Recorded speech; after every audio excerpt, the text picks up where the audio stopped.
यार हमने पिछले साल एक वीडियो बनाई थी बेस्ट जीरो बैलेंस अकाउंट के ऊपर और उसमें हमने आपको 2 से 3 बैंक अकाउंट रेकमेंड किए थे। लेकिन पिछले एक साल में इतनी सारी नई फिनटेक कंपनी आ चुकी है जैसे कि एयू स्मॉल फाइनेंस, इंडस डिजी या फिर एफआई मनी, और इसीलिए हमने सोचा कि आपके लिए एक नई वीडियो बनाई जाए। अब पिछले साल हमने आपको 2 अकाउंट रेकमेंड किए थे, आईसीआईसीआई बेसिक सेविंग अकाउंट और दूसरा है आईडीएफसी फर्स्ट प्रथम सेविंग्स अकाउंट। अब जो आईडीएफसी है वो आपको एक अच्छा डिजिटल एक्सपीरियंस देता है और उसके साथ आपको कुछ फ्रीबीज भी मिलती है, और आईसीआईसीआई में आपको एक स्टेबल अकाउंट मिलता है जिसका ऑनलाइन और ऑफलाइन एक्सपीरियंस काफी अच्छा है। पर हमारी जो जनता है यानी कि आप लोग, इनको बैंक की ब्रांच जाना पसंद नहीं है, उनको सब अपनी उंगलियों पे चाहिए। तो ऐसे में आज की इस वीडियो में हम आपको बेस्ट जीरो बैलेंस अकाउंट बताएंगे जिनका जो डिजिटल एक्सपीरियंस है वो काफी अच्छा है। अब सबसे पहला है कोटक 811 डिजिटल बैंक अकाउंट। अब कोटक 811 के 2 अकाउंट्स है, 811 एज और 811 डिजिटल। तो जो 811 डिजिटल है वो जीरो बैलेंस अकाउंट है। 811 एज, इसमें आपको 10,000 का मिनिमम बैलेंस रखना पड़ता है। अब कोटक 811 डिजिटल अकाउंट आप घर बैठे बैठे ही खुलवा सकते हो। इसकी पूरी केवाईसी घर बैठे बैठे ही हो सकती है, और इसको खुलवाने के लिए आपकी उम्र 18 साल से अधिक होनी चाहिए और आपका पहले कोई खाता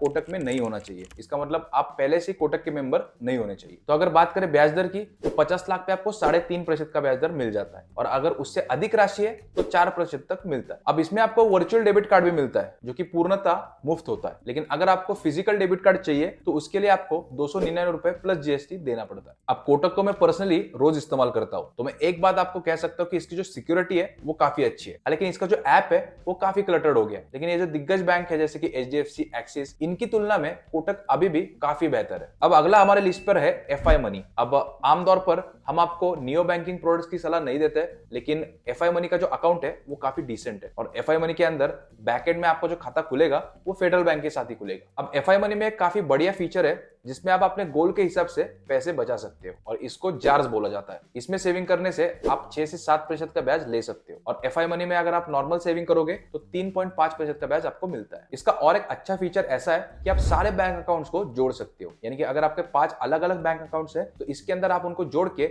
उन सारों की डिटेल्स देख सकते हो। तो एफआई मनी एक नियो बैंकिंग ऐप है जो जाना ही जाता है अपनी यूजर एक्सपीरियंस के लिए, और हमने जितने भी नियो बैंकिंग एप्स देखे उनके अंदर एफआई मनी का यूजर एक्सपीरियंस काफी अच्छा है। और एफआई मनी तो आजकल स्विगी, जोमेटो पर भी काफी ऑफर्स दे रहा है, तो आप इस चीज का भी लाभ उठा सकते हो। हाँ, लेकिन ये जो चीज है वो टेम्पररी है। तो पूर्ण रूप से अगर देखा जाए तो ये काफी अच्छा जीरो बैलेंस अकाउंट है, और अगर आप चाहते हो कि इस्तेमाल करने के लिए भी काफी आसान हो और आपका सारा बेसिक काम हो जाए तो आप इस खाते को चुन सकते हो। अब तीसरा है आईसीआईसीआई बेसिक सेविंग अकाउंट। ये वाला हमने आपको पिछले साल भी रेकमेंड किया था। आईसीआईसीआई आपको एक ऐसा अकाउंट देता है जिसमें आपको सारी चीजें, offline banking, credit card, fees, interest rate, इन सब में आपको अबव एवरेज एक्सपीरियंस देखने को मिलेगा, लेकिन किसी भी पैरामीटर में बेस्ट एक्सपीरियंस नहीं देगा। एक बात आपको बता दूं कि कोटक 811 और एफआई मनी जैसा ये ऑनलाइन बैंक अकाउंट नहीं है, ये ऑफलाइन बैंक अकाउंट है। हाँ, लेकिन अगर आप एप्लीकेशन दोगे तो आपको मोबाइल बैंकिंग भी मिल जाएगा, लेकिन ये खासकर उन लोगों के लिए अच्छा है जो कि बैंक की ब्रांचेस जाके अपना काम करते हैं। अब आईसीआईसीआई में अकाउंट खोलने के लिए आपकी उम्र 18 साल से ज्यादा होनी चाहिए, और आपका पहले कोई अकाउंट आईसीआईसीआई में नहीं होना चाहिए। आईसीआईसीआई से जुड़ने के फायदे ये है कि आपको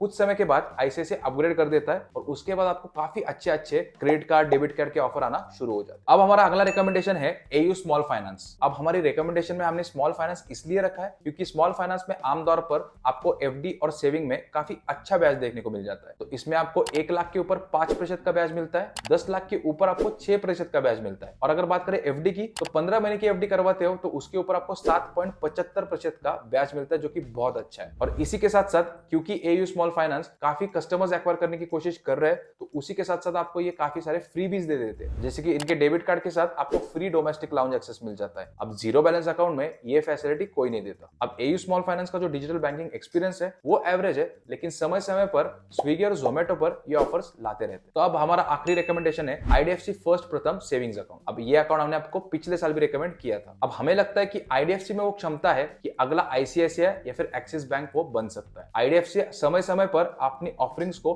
काफी सुधार रहा है, फिर चाहे वो क्रेडिट कार्ड के ऑफर्स हो या फिर सेविंग अकाउंट के। अब आईसीआईसीआई की तरह ही आईडीएफसी में भी आपको एक मिक्स मिलता है सारी चीजों का, जैसे कि अच्छा ऑफलाइन एक्सपीरियंस हो गया, अच्छा ऑनलाइन एक्सपीरियंस हो गया, अच्छे क्रेडिट कार्ड हो गए, अच्छे ब्याज दर हो गए, वगैरह वगैरह। तो अगर आप आईडीएफसी में एक बेसिक खाता खुलवा लोगे तो काफी ज्यादा चांस है कि कुछ ही समय बाद वो आपको एक प्रीमियम अपग्रेड दे देंगे। तो जैसे कि आप लोग स्क्रीन के ऊपर देख सकते हो, ये थे हमारे कुछ 5 recommendations for best zero balance account 2023। बाकी आप लोग हमें कमेंट्स में जरूर बताना कि आप कौन सा खाता खुलवाने की सोच रहे हैं।